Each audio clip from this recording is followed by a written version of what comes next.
Hello, people. My name is Benjamin. Thank you for being wherever you are today. I'm glad you are where you are. Now, I want to start with a little question. Did any of y'all share a room with a sibling growing up? Or should I ask, do any of you share a room with a sibling today? Let me see your hands. Yep, okay, got them. Yep, I see you. I see you over there. Y'all are awesome and brave. I love you and I'm sorry. Now, I didn't have to share a room with a sibling growing up. I have 3 older sisters, but I did share rooms with people in college. In fact, the first couple of years of college, I was assigned a roommate. I didn't even get to pick them, all right? And they were there all of a sudden sharing a room or a small apartment with me, and there were times when it was the worst. For example, if you're a neat person and they're messy, that's a disaster, right? If you like to go to sleep, but they like to stay up, that creates some difficult challenges. Am I right? If you want to listen to hip hop while you get ready, which I do, but they love country music, that can create a bit of a problem. And I'm just sorry if I hit any wounds for those of you who share a room right now.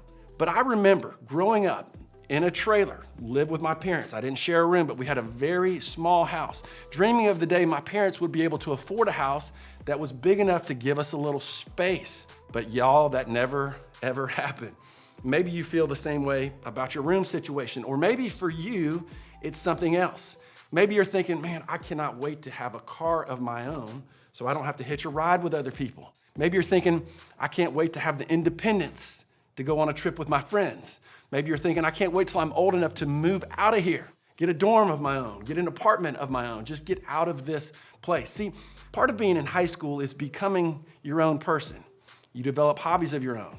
You develop a style of your own. You develop thoughts about your future that are your own. At the same time, part of growing up is developing a personal faith of your own. It's not about having a counterfeit faith. That's a copy of someone else. Now, with that in mind, I want to clear up one thing. What I'm not saying is a faith of your own equals faith on your own. I'm not saying you don't go to small group, you stop listening to sermons, you skip church altogether. What I'm saying is this: experiencing faith for yourself isn't the same as experiencing faith by yourself. I'm just saying there is a time in every mature person's life when they go from believing what someone else says or copying what someone else does to having a faith of their own, a faith that is personal to them. Having a faith of your own doesn't mean that you never listen to anybody else. In fact, if you want to have a solid faith of your own, you will need to involve other people, maybe even more than you think. Now, when I was younger, most of the Christians I knew were older people. My parents, my grandparents, church people, their friends, and that is until I met Pete. Now, meeting Pete totally changed the way I saw faith. He made faith seem bigger, better, more interesting, and real to someone young like me. I wanted to be just like him. He was like the first cool Christian I had ever met, if that makes sense. I wasn't just trying to copy his version of being a Christian, although I learned a lot from him. He showed me how I could start to live it for myself. Then in college, I met a girl named Cindy who kind of took me under her wing. And for years, we'd meet and talk about how faith worked in areas like school, difficult situations, family. And she knew that when you really knew who Jesus was, it could change how you see everything. And like Pete, Cindy changed the way I viewed faith. And again, as she showed me more about who Jesus was, I learned to see and follow Jesus more for myself. Now then, when I was a little bit older, I met a couple at my church who are a little older than me. Their names were John and Joy, which is just a great name for a church couple, right? I mean, just beaming with joy. And I hung out at their house a lot. And after all, Joy was a great cook, you know? And over at dinner, we talked about things like what it meant to live out a life of faith in God, around people who saw things differently, and how to, not be like weird doing it. And I learned so much about how to love people and how to have a real relationship with God from John and Joy. They were incredible. And I can easily look at these relationships and see how God used them to help me develop a faith of my own. Now, I think this is true for almost everybody who has a faith of their own. A faith that's not just a copy of the great people before them, but a faith that they live out for themselves. Whenever you hear a story about someone's journey toward God, you always hear about a relationship, not just with God, but with another person. And maybe you've experienced this too. Maybe your journey has involved someone who invited you to church, or invited you to youth group, or invited you to Bible study or a Christian club. Maybe it was someone who helped change the way that you think about God.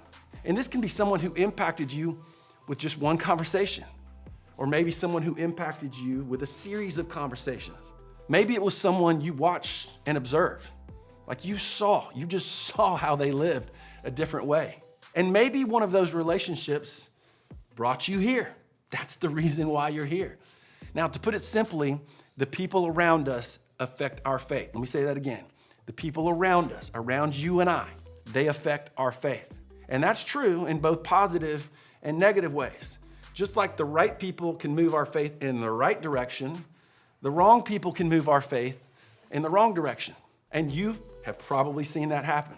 Maybe you have friends who, man, they used to be all about their faith. Then they started hanging out with a different crowd, and it's not that they're bad people, it's just obvious that their friends are pulling them in a different direction. See, here are the big questions, okay? Track with me.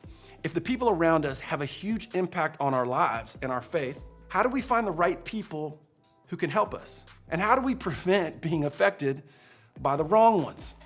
And to answer that, I want to start by sharing an ancient piece of wisdom with you. And I'm not exaggerating. In ancient cultures, books were written that contained nothing but wisdom and good advice. And in Jewish culture in particular, those sayings were collected into a book that we now call Proverbs in the Old Testament of the Bible. And even though the advice is old, it's amazing how relevant it is to our lives right now. Okay, so check this out. Walk with the wise and become wise, for a companion of fools suffers harm. Now, if I were to pick a verse every freshman had to memorize before starting high school, it just might be this one. You don't have to be a Christian for this to be useful to you. It is true for everybody, no matter your age. The people you choose to spend time with will affect your life. Hang out with the wise, you'll become smarter and do life better. Hang out with the fools, and you'll get hurt. Now, we can all think of celebrities who at 15 or 16 or 17 years old seemed to be on a good path, very successful, doing things right. Then something happened and things began to go downhill for them, and sometimes downhill quickly. And if you watch any type of documentary on their lives years later, they almost always say the same thing. They begin to surround themselves with foolish people. The Apostle Paul talked about a similar idea when he wrote to the church in Corinth. And it was a church full of people who had decided to follow Jesus, but man, they were having a hard time giving up the not so great things they had been doing before they decided to follow Jesus. Things that people around them continued to do. And in the middle of that, Paul said this: do not be misled. Bad company corrupts good character. And here's what Paul is basically saying. If you want to move in a better direction, hang out with people who want the same thing. That's very simple. The wrong influences will impact you in ways that cause negative behaviors and outcomes. And just as the person who walks with the wise will be wise, the person who walks with fools will be foolish. And see, look, you've probably seen this happen before. Maybe your best friend started hanging out with a certain guy. Everyone knew this guy, was kind of trouble. He was notorious for doing bad stuff, but your friend was like clueless. What was the outcome? I'm willing to bet that your friend changed. How do I know? Well, it's because it's a timeless principle that is absolutely universally true. Walk with the wise and you'll grow wise. But bad company will corrupt good morals. Listen, yes, Jesus calls us to love everybody. Jesus calls us to spend time with people who aren't like us. But that does not mean that we invite foolish influences into our inner circle. Listen, we don't have to date just anybody. We don't have to trust everybody's advice. But this isn't just negative. It's equally as true for people who are a good influence. Now, we go back to the book of Proverbs, and it says this: as iron sharpens iron, so one person sharpens another. See, we don't work much with iron, right? But chances are good that your family has a set of steak knives in the kitchen, right? Over time, those knives get dull. And if your mom wanted to sharpen them, she'd get a stronger piece of metal and strike the two of them against each other. After watching a YouTube tutorial, of course. Listen, the two metals interacting with each other will make the knife sharper. This is also true when it comes to the people around us. Stronger friends make us stronger. Let me say that again. Stronger friends make us stronger. Strong friends make us sharper and better at whatever we're doing, including our faith. They help us develop a faith that's more authentic and less counterfeit, but also, and this is a big deal, that only happens when the real us shows up. We all know what it's like to bring a counterfeit version of ourselves somewhere. We know what it's like to talk in a way or act in a way that's not who we really are. And it is super tempting to be counterfeit in church. I've been there before. Whether you're a teenager or an adult, there's always a temptation to act like, man, we've got it all together. We don't need to grow, like we don't ever need any help. But when we do that, the real us misses out on a chance to grow. We need mentors, you and I. We need family members. We need friends to help us be sharper and to help us move our faith from just being a copy of someone else's to being our very own. The real us misses out on the chance to be sharpened and to get stronger. And sometimes it makes our faith feel less real because you and I, we are being less real. And the good news is that the opposite is true too. When you show up as your real, authentic self and you have real, authentic conversations with your friends or your leaders, God uses those to make your faith stronger and more personal. In other words, real faith grows with other people. All right, I'm gonna say that one more time because I want you to catch it. Real faith grows with other people, with the help and support and the authenticity of other people. I believe this is why small groups are such a big deal. Every time small groups meet, they provide an opportunity for you and I to sharpen each other, for you and I to be real with each other. We can challenge each other, we can grow together. Making the decision to show up and be real with a small group every week is like saying, God, I can't create these relationships on my own, but I trust that if I put myself in their pathway, you can use these people to make change happen in my life. And trust me, we need this. You and I need this. Maybe not right now at this particular moment, but there will come a point when life gets confusing, when life gets difficult. There will be a time when your faith feels weak, it feels counterfeit. And whether it's a big decision or a painful mess you find yourself in, you'll want to know that someone else is just a text message away. Look, that's your small group, people. That is your small group leader as well. That's why one of the best things you can do for your life and your faith this week is simply to be real in small group. And I'm not just talking about physically showing up, although I believe that's important. Maybe you need to show up mentally as well. Take a break from the phone. Be all there. Maybe you need to start showing up for the people in your small group by actually hanging out with them at school and not just at church. You've been holding back because you don't know anyone that well, and it makes you feel uncomfortable. But if you want to grow in your faith, man, take a step. Put yourself out there. Maybe you need some one-on-one time. You're dealing with some things that are too difficult to figure out alone.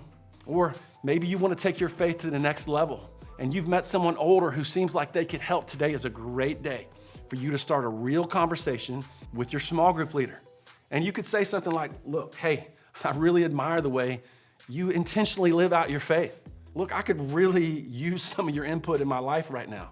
Would you be cool if you helped me kind of figure out my next step? They would love to hear that. Maybe you know someone who could really use some encouragement or some truth spoken to them. And you know it would be great if you encouraged them, but you feel like, man, I'm not qualified for that job. Maybe your next step is just to approach that person. Maybe hang out with them. Allow God to use you. And just like you need a place to be real and honest, look, it's possible that someone else needs a faith-building conversation with you in their life. When you show up each week, not only do you get that kind of friendship, but you also become that type of friend for someone else. And maybe it's time, okay? Maybe it's time that you pray. You ask God to open your eyes to how you can build faith in someone else. Now, as we head out, don't miss this. God wants to be close to you. God wants to feel real to you. God wants to be personal with you. That's why God hasn't made it complicated. Instead, God put people around you to help you grow and develop a personal, authentic faith of your own. The same is true for you. The same is true for me. And as we head out today, I want you to think about the relationships that draw you closer to God. Who do you wish you could hang out with more because you want your faith to look like their faith?